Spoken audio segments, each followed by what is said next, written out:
Hello students, आज इस video में हम एक्सरसाइज 3.3 से क्वेश्चन नंबर 4 सोल्व करेंगे। तो क्वेश्चन नंबर 4 देखिए, the performance of a student in first term and second term is given. कहा गया कि एक स्टूडेंट की फर्स्ट टर्म और सेकंड टर्म में जो परफॉर्मेंस रही उसे यहाँ पे दिया गया है। Draw a double bar graph choosing appropriate scale and answer the following. कहा गया है कि एक अप्रोप्रिएट स्केल यानी सही स्केल को चूज़ करते हुए एक डबल बार ग्राफ ड्रॉ कीजिए और यहाँ पर ये जो क्वेश्चंस दिए हैं इनके आंसर दीजिए। तो देखिए यहाँ पर उस स्टूडेंट की फर्स्ट टर्म और सेकंड टर्म में जो परफॉर्मेंस रही वो दी गई है।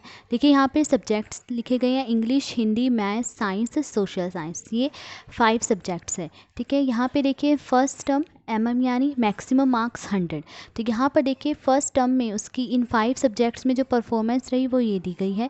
मैक्सिमम मार्क्स 100 है, यानी इंग्लिश में उसके 100 में से 67 मार्क्स आए। ठीक है, हिंदी में उसके 100 में से 72 मार्क्स आए, इस तरह से दिया गया है।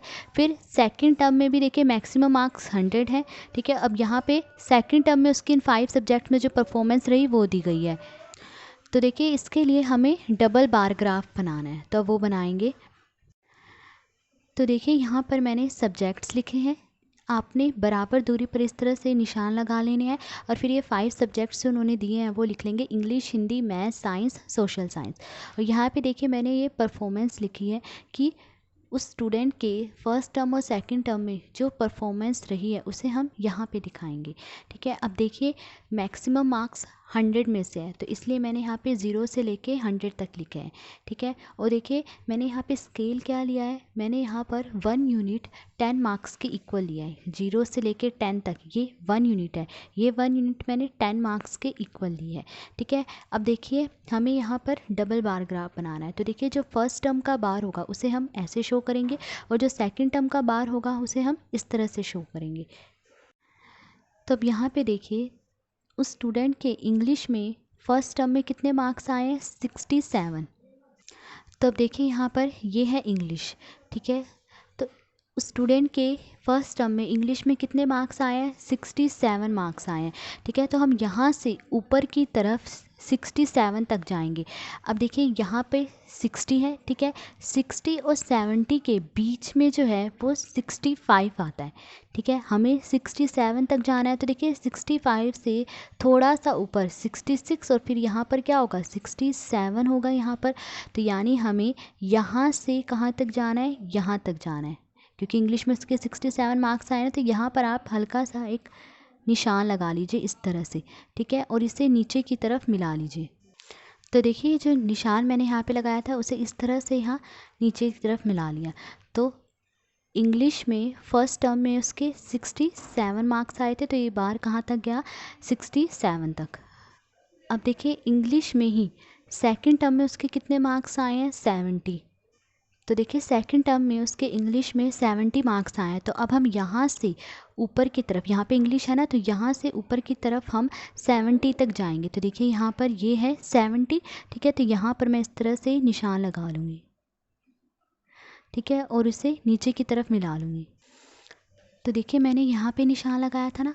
ठीक है, अब देखिए मैं इसी लाइन को थोड़ा आगे ऊपर तक ले गई हूँ और इसे यहाँ इस निशान से मिला दिया और यहाँ से जो है इसे मैं नीचे की तरफ यहाँ मिला दिया मैंने। ठीक है, अब देखिए मैंने यहाँ पर दिखाया था कि सेकंड टर्म के बार को हम ऐसे दिखाएंगे। तो देखिए जो सेकंड टर्म का बार है उसे मैंने ऐसे दिखाया है। तो इंग्लिश में सेकंड टर्म में स्टूडेंट के कितने मार्क्स आए हैं, 70 मार्क्स आए। ठीक है, तो देखिए इंग्लिश सब्जेक्ट के लिए उसका फर्स्ट टर्म और सेकंड टर्म दोनों के बार बन चुके हैं। अब अगला सब्जेक्ट कौन सा है, हिंदी। तो अब देखिए हिंदी में स्टूडेंट के फर्स्ट टर्म में कितने मार्क्स आए हैं, 72। तो अब देखिए यहाँ पर ये है हिंदी। ठीक है, तो उसके 72 मार्क्स आए फर्स्ट टर्म में, तो हम यहाँ से ऊपर की तरफ 72 तक जाएंगे। तो देखिए यहाँ पर ये है 70।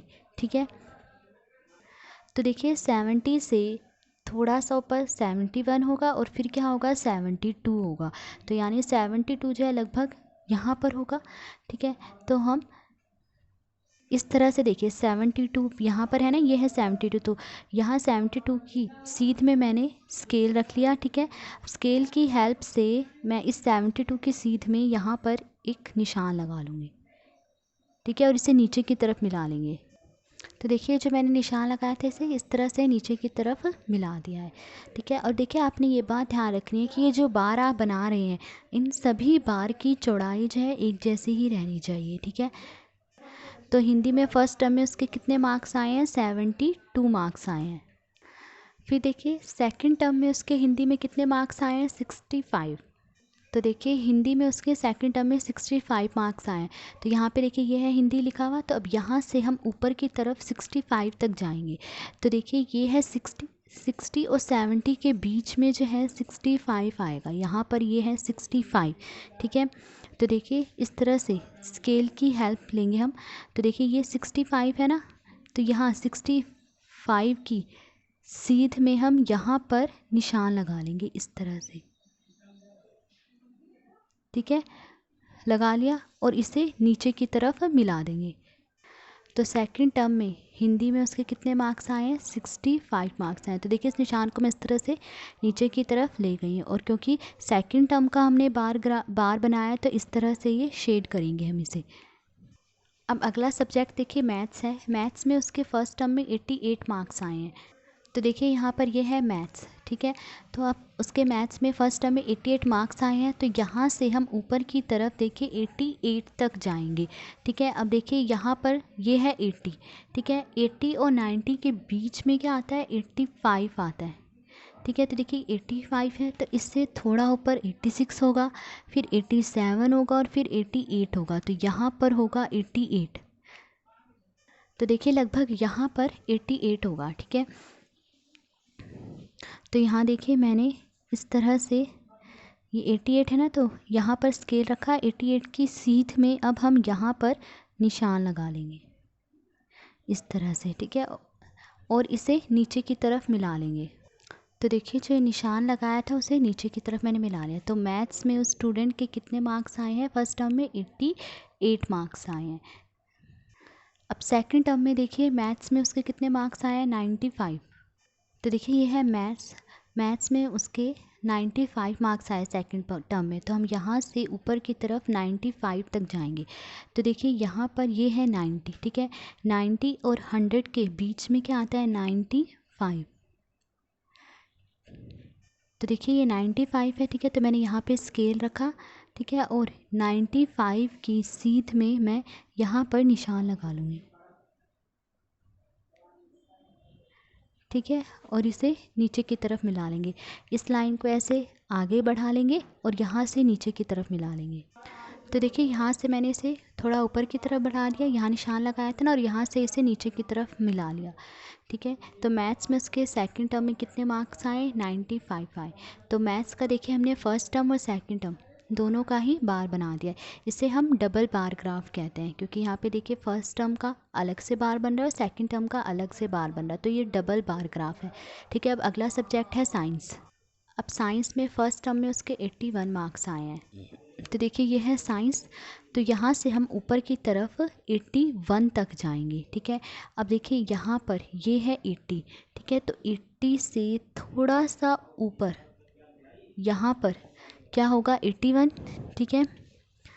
तो अब देखिए मैं यहाँ पर ये 81 पे मैंने स्केल रख लिया, ठीक है, और 81 की सीध में मैं यहाँ पे निशान लगा लूँगी इस तरह से, ठीक है, और इसे नीचे की तरफ मिला लेंगे। तो फर्स्ट टर्म में साइंस में उसके कितने मार्क्स आए हैं, 81। फिर देखिए साइंस में सेकंड टर्म में उसके कितने मार्क्स आए, 85। तो देखिए साइंस में सेकंड टर्म में उसके 85 मार्क्स आए, तो यहाँ से अब हम ऊपर की तरफ 85 तक जाएंगे, ठीक है। अब देखिए 80 और 90 के बीच में 85 आएगा, यहाँ पर 85 है, ठीक है। तो अब देखिए यहाँ पर ये 85 है ना, तो मैंने यहाँ पे स्केल रखा इस तरह से, ठीक है, और 85 की सीध में यहाँ पर निशान लगा लेंगे। तो देखिए यहाँ से मैंने इसे लाइन को थोड़ा ऊपर की तरफ बढ़ा दिया जहाँ पे निशान लगाया था, और यहाँ से नीचे की तरफ मिला दिया, ठीक है, और ये इस तरह से शेडेड कर दिया क्योंकि ये सेकंड टर्म का शो कर रहा है ना। तो सेकंड टर्म में साइंस में उस स्टूडेंट के कितने मार्क्स आए थे, 85 मार्क्स। फिर देखिए अगला सब्जेक्ट है सोशल साइंस। सोशल साइंस में फ़र्स्ट टर्म में स्टूडेंट के 73 मार्क्स आए हैं। तो देखिए 70 और 80 के बीच में यहाँ पर क्या है 75 है। ठीक है, तो देखिए 75 से थोड़ा सा नीचे 74 होगा और 74 से थोड़ा नीचे यहाँ पर 73 होगा। ठीक है, तो ये है 73। ठीक है, तो यहाँ पे मैंने स्केल रखा और 73 की सीध में यहाँ पे मैं ये निशान लगा लूँगी और इससे नीचे की तरफ मिला लेंगे। तो देखिए जो निशान लगाया था उसे यहाँ नीचे की तरफ मिला दे। तो फर्स्ट टर्म में सोशल साइंस में उसके कितने मार्क्स आए थे 73 मार्क्स आए और सेकंड टर्म में सोशल साइंस में उसके कितने मार्क्स आए 75। तो देखिए यहाँ पर ये सोशल साइंस है तो हम यहाँ से ऊपर की तरफ 75 तक जाएंगे। ठीक है, अब देखिए 70 और 80 के बीच में ये है 75। ठीक है, तो मैंने यहाँ पे 75 पे स्केल रखा। तो देखिए 75 की सीध में यहाँ पर मैं निशान लगा लूँगी इस तरह से। ठीक है, अब यहाँ से इसे ऊपर की तरफ बढ़ा दूँगी इस लाइन को और यहाँ से इसे नीचे मिला दूँगी। तो देखिए मैंने यहाँ पे निशान लगाया था ना, तो यहाँ से इसे ऊपर की तरफ बढ़ा दिया, यहाँ से नीचे की तरफ मिला दिया। तो सोशल साइंस में स्टूडेंट के सेकंड टर्म में कितने मार्क्स आए 75 मार्क्स आए, उसे ये बार दिखा रहा है। ठीक है, तो देखिए हमने जो डाटा उन्होंने दिया था उसके लिए हमने ये डबल बार ग्राफ बना लिया। अब कुछ क्वेश्चन उन्होंने पूछे, उनके आंसर देंगे। अब फर्स्ट पार्ट देखिए, क्वेश्चन पूछा गया है in which subject has the child improved his performance the most. पूछा गया है कि किस सब्जेक्ट में चाइल्ड ने अपनी परफॉर्मेंस में सबसे ज़्यादा सुधार किया, यानी सबसे ज़्यादा इम्प्रूव की अपनी परफॉर्मेंस किस सब्जेक्ट में, ये हमें बताना है। तो देखिए इंग्लिश में फ़र्स्ट टर्म में उसके 67 मार्क्स आए थे और सेकंड टर्म में इंग्लिश में उसके मार्क्स 67 से बढ़कर 70 हो गए। तो कितने मार्क्स बढ़े देखिए 3 मार्क्स बढ़े। दोनों में कितने का डिफरेंस है 3 का डिफरेंस है ना। तो 67 से इम्प्रूव होकर कितने बढ़े 70 हो गए, यानी 3 मार्क्स बढ़े, 3 मार्क्स की इम्प्रूवमेंट हुई। उसके बाद देखिए हिंदी में फर्स्ट टर्म में उसके 72 मार्क्स थे और सेकंड टर्म में कम हो गए 65 हो गए। तो देखिए हिंदी सब्जेक्ट में तो कोई इम्प्रूवमेंट नहीं हुई है, उल्टा कम ही हो गए मार्क्स। ठीक है, फिर उसके बाद देखिए मैथ्स में उसके फर्स्ट टर्म में 88 मार्क्स थे और सेकंड टर्म में मार्क्स 88 से बढ़कर 95 हो गए। तो देखिए कितने मार्क्स की इम्प्रूवमेंट हुई 88 से 95 हुए, यानी 7 मार्क्स की इम्प्रूवमेंट हुई। दोनों में 7 का डिफरेंस है ना, तो 7 मार्क्स की इम्प्रूवमेंट हुई मैथ्स में। फिर साइंस में देखिए 81 मार्क्स थे फर्स्ट टर्म में और सेकंड टर्म में देखिए 81 से 85 मार्क्स हो गए, यानी 4 मार्क्स बढ़ गए। दोनों में 4 का डिफरेंस है ना, तो साइंस में कितने मार्क्स की इम्प्रूवमेंट हुई 4 मार्क्स की। फिर सोशल साइंस में देखिए फर्स्ट टर्म में 73 मार्क्स थे और सेकंड टर्म में 73 से बढ़कर 75 हो गए। तो देखिए 73 से बढ़कर 75 मार्क्स हुए, यानी 2 मार्क्स बढ़े। ठीक है, तो सोशल साइंस में कितने मार्क्स की इम्प्रूवमेंट हुई 2 मार्क्स की। तो देखिए इंग्लिश में 3 मार्क्स की इम्प्रूवमेंट हुई, मैथ्स में 7 मार्क्स की इम्प्रूवमेंट हुई, साइंस में 4 मार्क्स की इम्प्रूवमेंट और सोशल साइंस में सिर्फ 2 मार्क्स की इम्प्रूवमेंट हुई। तो देखिए इन सभी में से किस सब्जेक्ट में सबसे ज़्यादा इम्प्रूवमेंट हुई मैथ्स में। मैथ्स में देखिए उसके 7 मार्क्स बढ़ गए। तो यही हमसे पूछा गया कि उस चाइल्ड ने किस सब्जेक्ट में सबसे ज़्यादा इम्प्रूव किया, तो किस में किया मैथ्स में। तो देखिए फर्स्ट पार्ट का आंसर है इन मैथमेटिक्स। मैथमेटिक्स कह लीजिए या मैथ्स कह लीजिए, तो मैथ्स में उसकी सबसे ज़्यादा इम्प्रूवमेंट हुई। अब सेकंड पार्ट देखिए, पूछा गया in which subject is the improvement the least. पूछा गया कि किस सब्जेक्ट में इम्प्रूवमेंट सबसे कम हुई। तो देखिए इंग्लिश में 4 मार्क्स की इम्प्रूवमेंट हुई थी, मैथ्स में तो सबसे ज़्यादा हुई थी 7 मार्क्स की, साइंस में 4 मार्क्स की हुई थी और सोशल साइंस में सिर्फ 2 मार्क्स की इम्प्रूवमेंट हुई। तो सबसे कम इम्प्रूवमेंट किस में हुई है सोशल साइंस में, सिर्फ 2 मार्क्स की। तो सेकंड पार्ट का आंसर है इन सोशल साइंस, कि सोशल साइंस में उसकी सबसे कम इम्प्रूवमेंट हुई। फिर थर्ड पार्ट देखिए, पूछा गया has the performance gone down in any subject, कि क्या किसी सब्जेक्ट में उस स्टूडेंट की परफॉर्मेंस नीचे गिरी है।